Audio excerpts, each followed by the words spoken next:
और ये ईद मिलादुन नबी यानी कि मुसलमान का कत्ल कर रहा है। और फिर उसके बाद मस्जिद जो कि आप कहते हैं खुदा का घर है, वहां अंदर घुस के जब इन्होंने बम मारे हैं, वो कौन है लोग? वो तो मुसलमान है। ये है कि इंडिया तो अपना काम कर रहा है, इंडिया तो जाके वो कह रहा है जी हमारी तो चीन से लड़ाई है। अब वो तो कह रहे हैं कि जी हमें तो इमर्जिंग टेक्नोलॉजीज में जाना है कि अगर पाकिस्तान कुछ चीजों को ठीक करे अपने हालात को, उसमें मैं उनको, भारत को ब्लेम नहीं करूंगा। मैं यहां पे ब्लेम करूंगा कि हमने कभी किसी चीज को भी सीरियस नहीं लिया। तो मुसलमान वो है जिसके जुबान और हाथ दोनों से दूसरा मुसलमान महफूज रहे। जो ये काम करते हैं वो मुसलमान ही नहीं, वो मुसलमान नहीं, वो इंसान ही नहीं है, वो इंसान ही नहीं है जी। ऐसे ही है। पाकिस्तान के अंदर 3-4 हमले हुए हैं। एक हमला तो बलूचिस्तान के शहर मस्तूंग में हुआ है जहाँ 50 के ज़्यादा लोगों की जानें चली गई हैं। एक हमला जो है, और ये ईद मिलादुन नबी यानी कि मुसलमान का कत्ल कर रहा है। और एक हमला जो है वो जो टीटीपी ने हंगू में किया, और सियासतदान है हमारे के लड़ रहे हैं, बलोच सियासतदान भी लड़ रहे हैं और कोई कसर नहीं छोड़ रहे एक दूसरे को नीचा दिखाने में, जिससे उनको ये पता नहीं है कि रियासत नीचे आ रही है। फराज बुख्ती साहब ने जो है इल्जाम लगा दिया है भारत के ऊपर कि जी सब कुछ भारत करवा रहा है। ये पहले भी यही हमारे यहाँ तरीका रहा है, आपने पहले भी देखा होगा जब इस किस्म का कुछ होता है तो जब इन्हें खुद कुछ समझ नहीं आती तो ये भारत का नाम लगा देते हैं। क्या कहेंगे? आरज़ू, सबसे पहले तो मैं शर्मिंदा हूं। सबसे पहले तो मेरा ये क्वेश्चन है कि आज अगर कोई इस्लामिक स्कॉलर है, जो कि बहुत है, आपके पास फतवा देने वाले मौलवियों के अलावा दूसरी चीज तो है ही कोई नहीं है, क्योंकि आपने ना इंग्लिश पढ़ी है ना मैथ पढ़ा है, आपने इसी चीज पे चूरन बेचा है। तो आज वो कहाँ है? मेरा ये क्वेश्चन एक है कि या तो ये जो इनोसेंट लोगों को मारा जाता है, इसमें इस्लाम की क्या पोजीशनिंग है इसके ऊपर, एक। और मस्जिदों के अंदर घुस के जो बम मारे जाते हैं, अटैक किए जाते हैं, इनके बारे में फतवे क्यों नहीं ये दे रहे? ये बाहर निकल के कौम को क्यों नहीं बताते कि ये काम ना करो? क्या वजह है इसकी? ये इतना लुक्रेटिव कारोबार है कि वो नहीं करना, इसको बंद नहीं करना चाहते। इसमें इतना पैसा है, ये इतना चूरन बिकता है। 12 रबीउल अव्वल, मुझे आप सोच नहीं सकते, मैं इतना खुश हूं आज कि मुझे भारत से बहुत ज्यादा मैसेजेस आए इसके ईद मिलादुन नबी के ऊपर। मेरे हिंदू भाइयों ने बहुत मैसेज किए, मुझे मुबारकें दी, और मैं इतना प्राउड फील करता हूं कि वो इतना मुझसे प्यार करते हैं कि जिसकी हद कोई नहीं है। लेकिन ये है कि अंदर मस्जिदों में घुस घुस के ये बम मार रहे हैं। हम कहते थे लो जी साड़ी इंडिया ना लड़ाई है, और भाई क्वेश्चन ये है कि इंडिया तो अपना काम कर रहा है, इंडिया तो जाके वो कह रहा है जी हमारी तो चीन से लड़ाई है। अब वो तो कह रहे हैं कि जी हमें तो इमर्जिंग टेक्नोलॉजीज में जाना है। हमने 75-76 साल अपनी फौज को तैयार किया इस चीज के लिए कि जी इंडिया से लड़ाई है, जी हमारा से लड़ाई नहीं है।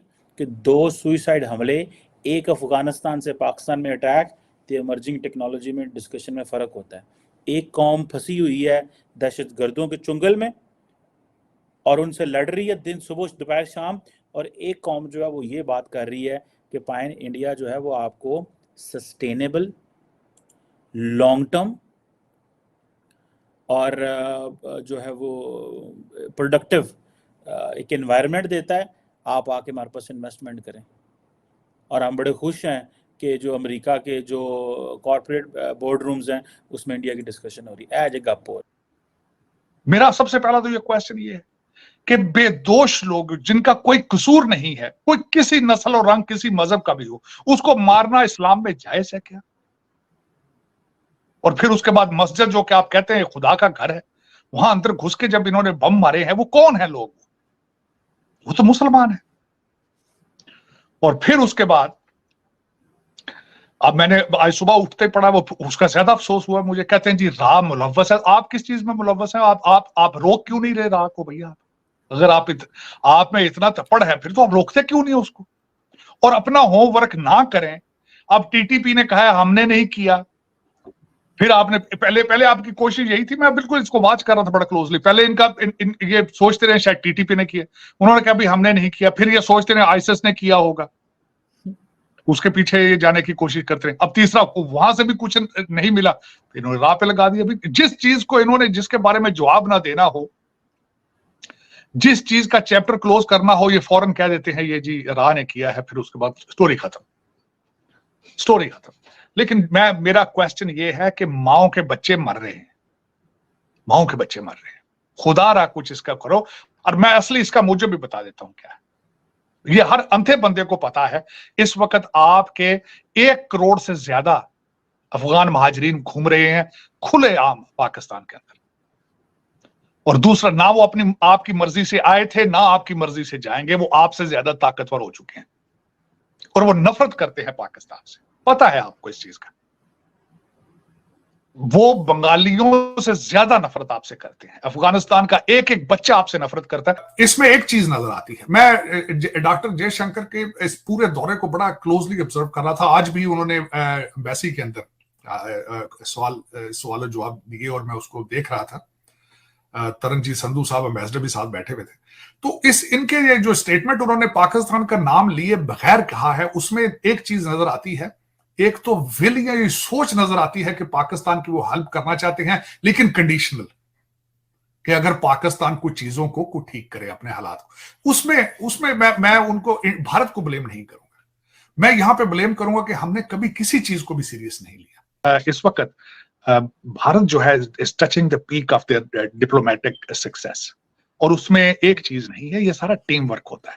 यहाँ पे हमारे जो भारतीय एम्बेसडर हैं तरनजीत संधू साहब, he has a very close relationship with Dr. Jaishankar and all of his team attached with the Modi साहब। तो ये एक ऊपर से ट्रिकल डाउन जो जिस तरीके से कहा जाता है, और नेशनलिज्म होता है, लोग अपने मुल्क से मोहब्बत करते हैं। मैं देखता रहता हूं, ये परफॉर्मेंस बेस्ड लोग हैं, ये परफॉर्मेंस इनकी देखी जाती है, क्या परफॉर्म कर रहे हैं। जो आपने सवाल किया कि जो ये वो बलूचिस्तान में मामला हुआ है, वो एक इंतहाई शर्मनाक वाकया है। वो इस तरह है कि हमारा इस्लाम तो भाईचारे का दर्ज देता है, ऐसे ही है। तो मुसलमान वो है जिसके जुबान और हाथ दोनों से दूसरा मुसलमान महफूज रहे। जो ये काम करते हैं वो मुसलमान ही नहीं, वो मुसलमान नहीं, वो इंसान ही नहीं वो है। इंसान ही नहीं है जी। ऐसे ही है।